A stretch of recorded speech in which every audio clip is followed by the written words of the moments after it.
Undeclared wars of aggression are commonplace in today's society now, in our country and in yours.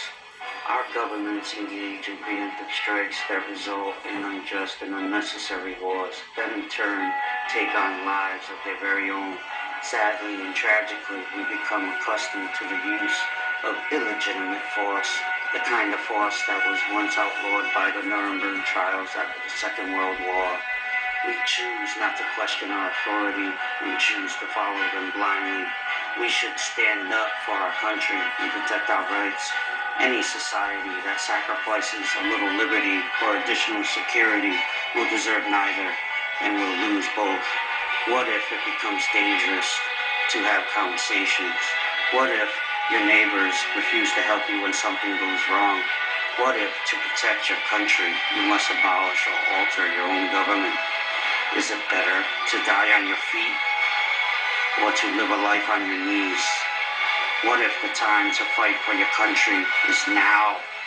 I'm Frank Burke. This is the Frankincense Experience. Political commentary. Share what you know. The time is now. Join the experience.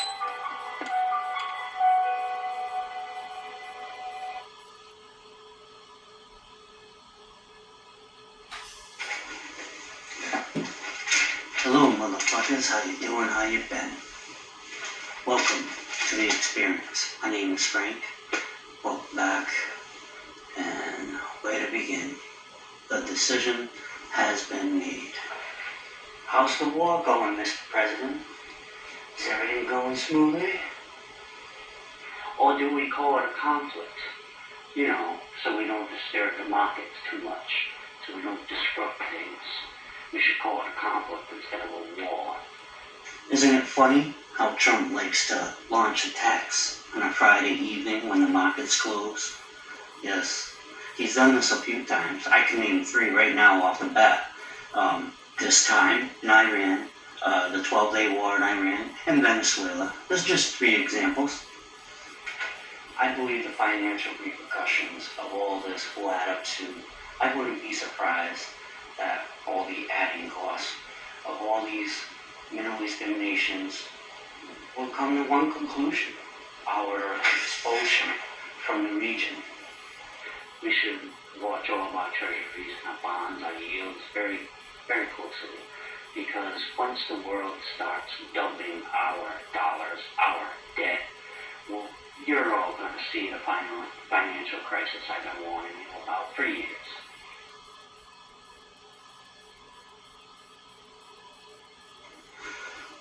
The war in Iran is another war crime. Trump, Hegseth, and so on need to be rounded up. This is crazy. It's against international law, unfucking real. I believe they're all traitors. My view of being patriotic is following the Constitution to the letter.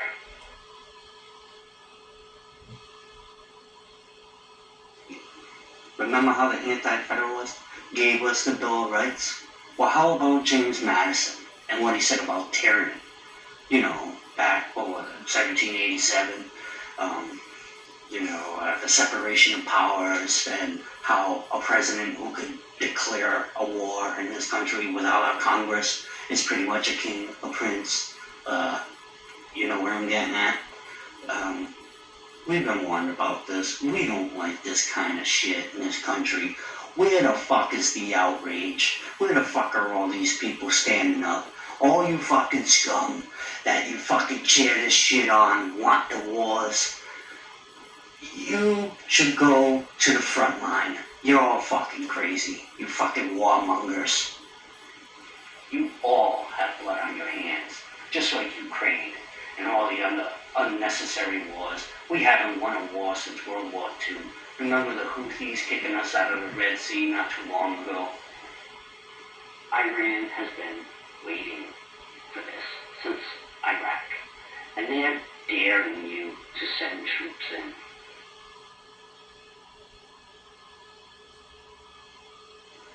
Hopefully, we don't use the Samson option, since we are doing Israel's bidding after all.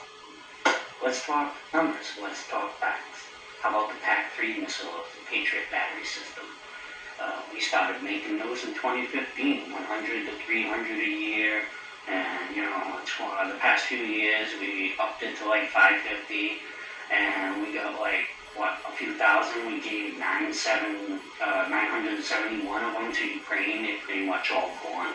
And you can't just shoot one at a time to intercept a missile. You gotta shoot at least 2 to 3. That's the rule of thumb. I mean, let's talk about the fucking THAAD missiles, the high all-terrain fucking bullshit. $13 million a goddamn missile. Let's talk about regular interceptor missiles where we shoot 3 at a time. Those are $3 to $4 million a piece. Tomahawks, supply chain issues with rare earths, metals that we need to put in the Tomahawks. You think they're going to let us get the stuff we need? We don't even have the proper trained personnel to make these things and the big enough infrastructure to get this shit going. We don't have the companies to make this shit on a mass scale. We have to really fix that. And that's something where I thought we did, but when you actually look at what we have, it kind of sucks. It's just not there. I believe we're going to wind up exhausting our ammunition. I believe this is going to go 2 to 3 weeks before we start looking for a way to get out of it and pull out. Our destroyers hold like 50 missiles in the bow, 47 and 49 in the stern.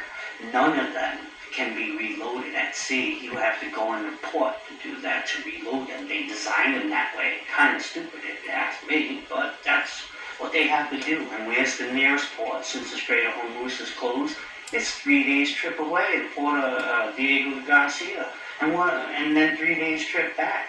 Usually we send several battle groups for this type of operation. Well, we send 2, 3. What if they gotta go to India to reload?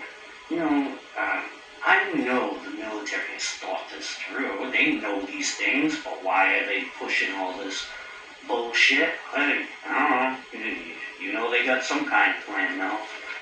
Let's talk about each one of our air carriers, or average 6,000 sailors. And then we always talk F-22s. They got a range on a good day of 300 miles. We're asking them to pull, 700 to 800, because we have to be so far away because of anti-air missiles. We are underestimating the enemy. Iran has 20 to 30 underground cities that just build missiles, and they've been preparing for this. They could shoot hundreds of missiles a day. They could flatten Israel, bomb our bases. I don't know. I'm just waiting to see what's going on. I mean, they're going to punish us. We shouldn't be doing what we're doing with bullies. Way to go for Spain for standing up for international law. 2 thumbs up there. About time, the rest of Europe, the vassal states of the U.S., ain't saying a damn thing. I believe we may be entering a new era here, where the old way of law and it's all going to go. It's going to be a new world where might is right, and we've been down that road before. Why on earth would we want to go backwards? I don't know. We'll see what happens.